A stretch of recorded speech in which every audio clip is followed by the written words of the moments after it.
मेरे जेठ जी के कमरे से लड़कियों के चीखों की आवाज आती थी, पर जेठानी जी की मौत बहुत ही पहले हो चुकी थी। जेठ जी का राज जानने के लिए एक रात मैं उनके कमरे में छिप गई। जब पूरी सच्चाई मेरे सामने आई, हे भगवान, कोई इंसान ऐसा भी। पर जब जेठ जी को मेरी सच्चाई का पता चला, उनके पैरों तले जमीन खिसक गई। उनके राज के पीछे मैंने भी एक गहरा राज सीने में दबा रखा था। आज मेरी शादी की दूसरी रात थी कि अचानक मेरी नींद किसी लड़की की चीख से खुली। कुछ देर तो मुझे लगा कि शायद मैंने सपना देखा, पर मेरी नींद अच्छे से खुलने के बाद मैं सच में घबरा गई। इतनी रात को इतनी जोर जोर से कौन चीख रहा है? मेरी शादी बिहार के एक अमीर खानदान के लड़के से हुई थी। बिल्कुल जंगलों के बीच स्थित उनकी हवेली थी। आसपास का पूरा इलाका उन्हीं का था। गांव वहां से 3 मील की दूरी में होगी। आखिर इतनी रात को कौन चीख रहा है? और इतनी आवाज के बीच मेरे पति रंजीत कैसे सो रहे हैं? मेरा नाम सपना है। मैं दिल्ली में जॉब करती थी। एक पार्टी में मैं रंजीत से मिली थी। रंजीत मुझे शादी के लिए प्रपोज किया। मैं मिडिल क्लास फैमिली से हूँ। मेरे माँ बाप को बहुत खुशी हुई। कितने बड़े घर से रिश्ता आया है। फिर क्या था, शादी करके मैं यहाँ आ गई। शादी की पहली रात तो मुझे किसी तरह की आवाज नहीं आई थी। आज ये दिल दहला देने वाली चीखों की आवाज का राज क्या है? मेरे पति गहरी नींद में थे, इसलिए मैंने उनको उठाना ठीक नहीं समझा। पर यह बात भी हैरान करने वाली थी कि आखिर इतनी जोर जोर से चीखों की आवाज से मेरे पति की नींद क्यों नहीं खुली। मैंने सोचा इसका पता लगा कर रहूंगी। जब मैं सुबह उठी, मैंने देखा रंजीत पहले से ही उठ चुके हैं। उन्होंने कहा, उठ गई महारानी, तुम्हारे लिए कपड़ा रखा है, पहन कर तैयार हो जाओ, गांव वाले तुमसे मिलने आए हैं। मेरे दिमाग में सिर्फ यही बात चल रही थी कि आखिर कल रात कौन चीख रहा था। मैंने सोचा यही मौका है गांव वालों से मिलकर दोस्ती करने का। मैंने देखा भारी लहंगा रखा हुआ है। मुझे लगा मुझे यह पहनना पड़ेगा, अब और कोई रास्ता नहीं है, तो मैंने वह लहंगा पहन लिया। घर की नौकरानियों ने मुझे गहनों से सजा दिया। गांव वालों से बातचीत करके देखती हूँ। मैं गांव के लोगों से मिली और उनकी परेशानियां और तकलीफों के बारे में जानने की कोशिश की। गाँव के लोग मुझसे मिलकर बहुत खुश हुए। बहुत ही सहज तरीके से उन लोगों ने मेरे साथ बात किया। तभी मेरे जेठ जी बाहर आए और मुझसे कहा, बहुरानी अब अंदर चलो। शायद मेरा गांव वालों से बात करना उनको कुछ पसंद नहीं आया। सारा दिन कोई न कोई मुझसे मिलने आया। मेरे पति भी किसी न किसी से बातचीत करने में व्यस्त थे। एक दूसरे से बातचीत करने का कोई भी मौका नहीं था। रात को जब मेरे पति मेरे कमरे में सोने आए, मैंने अपने पति से पूछा, तुमने कल रात को कुछ सुना क्या? उसने कहा, क्या? मैंने कहा, हल्की हल्की आवाज आ रही थी। उसने कहा, नहीं तो तुम्हें कोई वहम हुआ होगा, ऐसा मैंने कुछ भी नहीं सुना। थोड़ी देर बातचीत के बाद हम दोनों सो गए। करीब रात को 1 बजे मेरी नींद फिर से खुल गई। फिर से वही चीखों की आवाज आ रही थी। आज मैं रंजीत को उठाया। मैंने कहा, तुम्हें सुनाई दे रहा है? देखो चीखों की आवाज आ रही है, चलो चलकर देखते हैं। उसने कहा, हल्की सी आवाज आ रही है, पर यह जंगल की आवाज है। तुम शहर की लड़की हो, इसलिए जंगल के बारे में तुम्हें ज्यादा पता नहीं है। मेरा बचपन बीता है यहाँ पर, तो मुझे इन सब चीजों की आदत है। हाँ, बाहर मत निकलना, अपने कमरे में ही रहो, कोई दिक्कत की बात नहीं है, तुम सो जाओ। मुझे उनकी बातों पर यकीन नहीं हुआ। यह किसी लड़की की आवाज है, जंगल की नहीं। शहर में बड़ी जरूर हुई हूँ, लेकिन इतनी बेवकूफ हूँ नहीं मैं। मेरे सास ससुर नहीं है, घर में कुछ नौकर चाकर, मेरे पति और मैं।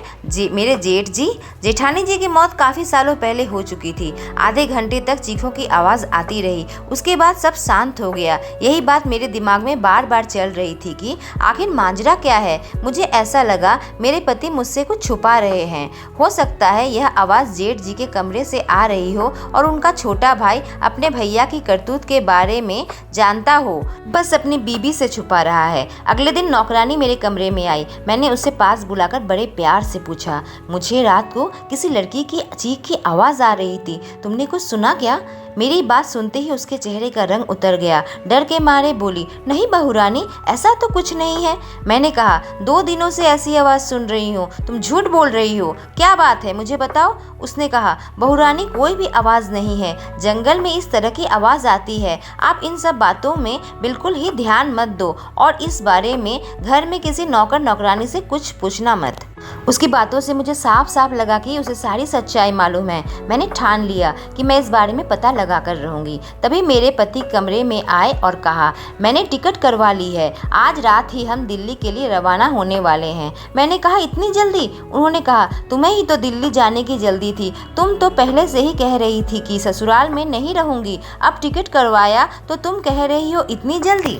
मैंने कहा, अच्छा नहीं लगता ना, मैं इस घर की नई बहू हूँ और आते ही मैं अपने पति का हाथ पकड़ के शहर जा रही हूँ। मेरे पति हंसने लगे। उन्होंने कहा, तुम अकेली रह भी नहीं पाओगी, तुम्हें तो यह आवाज़ों से डरती हो। मैंने कहा, अब नहीं डरती, तुमने सही कहा था, यह जंगल की आवाज़ होगी, हो सकता है कोई भूत प्रेत हो जंगल में। तभी हम नाश्ता के लिए बाहर गए। मैं, मेरे पति और मेरे जेठ जी डाइनिंग टेबल में बैठकर नाश्ता करने लगे। मेरे पति ने कहा, भैया हम आज रात वापस जा रहे हैं। जेठ जी बोले, अभी अभी तुम्हारी शादी हुई है, बहुरानी को कुछ दिन यहाँ रहने देते। मैंने कहा, मैं भी यहाँ कुछ दिन रहना चाहती हूँ। मैं सोच रही थी कम से कम 1 हफ्ता रहकर मैं वापस जाऊँ, नहीं तो लोग सोचेंगे बहू आई और अपने पति का हाथ पकड़कर 3 दिनों के अंदर चली गई। इस पर जेठ जी बोले, बहू सही कह रही है, तुम्हें जाना है तो आज रात चले जाओ, बहू 7 दिन बाद ही जाएगी।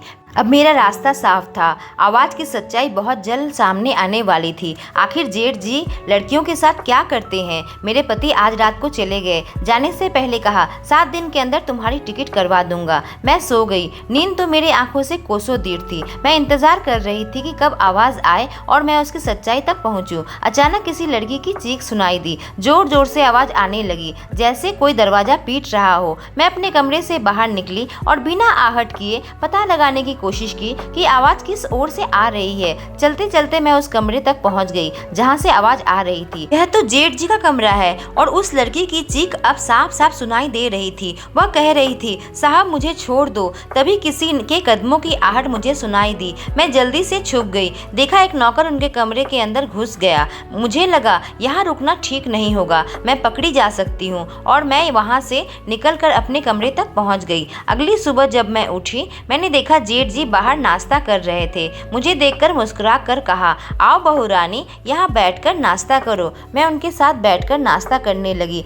उनकी तरफ देखकर मैं यही सोच रही थी कि ऊपर से कितने अच्छे दिखने वाले जेठ जी आखिर अंदर ही अंदर क्या गुल खिला रहे हैं। लड़कियों के साथ वह क्या करते हैं। आज रात मैं सब दूध का दूध और पानी का पानी करके रहूंगी। बस मुझे अब कुछ तैयारी करनी है। मैं दिल्ली में अपने किसी जान पहचान के शख्स को फोन लगाया और उनसे सारी बात बताई और मैंने अपना प्लान भी बताया। अगर मुझे कुछ हो जाए तो किसी को तो पता रहना चाहिए ना, क्योंकि मैं खतरे से खेलने जा रही हूँ और मुझे पता है इसका अंजाम क्या होगा। मेरे जेठ जी रात को टहल रहे थे। मैं सबकी नज़रें बचाकर उनके कमरे में जाकर छुप गई। बहुत ही बड़ी हवेली थी, उनका कमरा भी बहुत बड़ा था, तो छुपने की जगह मिल गई।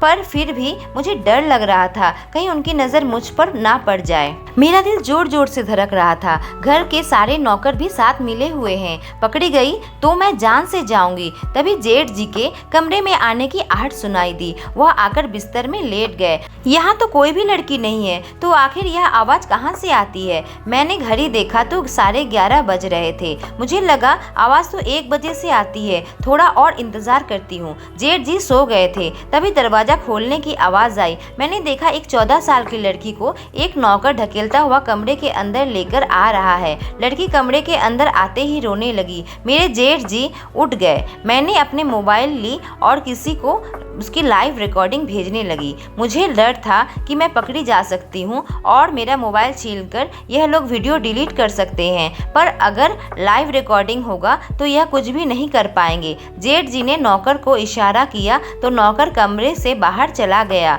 उसके बाद जेठ जी जैसे ही लड़की के करीब आए, लड़की का डर और बढ़ गया और रोने चिल्लाने लगी। वह कह रही थी, मुझे छोड़ दो, मुझे जाने दो, मुझे अपने घर जाना है। जेठ जी उनके पास जाकर उसके गाल पर एक जोरदार तमाचा मारा। लड़की गिर गई। जेठ जी ने लड़की को पकड़ा और उसे उठाकर बिस्तर में पटक दिया और अपनी शर्ट खोलने लगे। लड़की बिल्कुल सदमे में आ गई थी।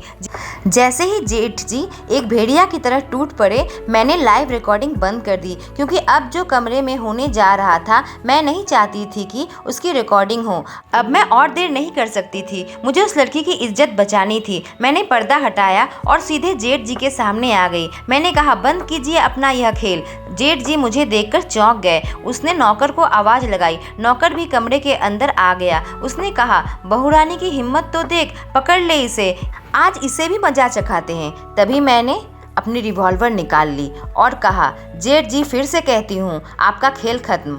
मेरे हाथ में रिवॉल्वर देखकर थोड़ा घबराए, लेकिन उन्होंने कहा, अच्छा तो तू खिलौना लेकर आई है मुझे डराने के लिए। नौकर की तरफ इशारा किया तो नौकर एक बड़ी लाठी लेकर मेरी तरफ आया। मैंने नौकर को एक लात दिया, वह दूर गिर पड़ा। फिर मैं जेठ जी के सामने जाकर उनको एक करारा तमाचा मारा। उसके बाद मैं हथकड़ी निकाली। मेरे जेठ जी के चेहरे पर अब डर साफ नजर आने लगा। उन्हें देखकर लगा कि उनके सिर पर आसमान टूट पड़ा हो। कांपते हुए आवाज में कहा, कौन हो तुम? मैंने कहा, मैं सीबीआई से हूँ। बहुत दिनों से लड़कियों का चालान आप विदेश में कर रहे थे, इसका भांडा फोड़ना चाहती थी।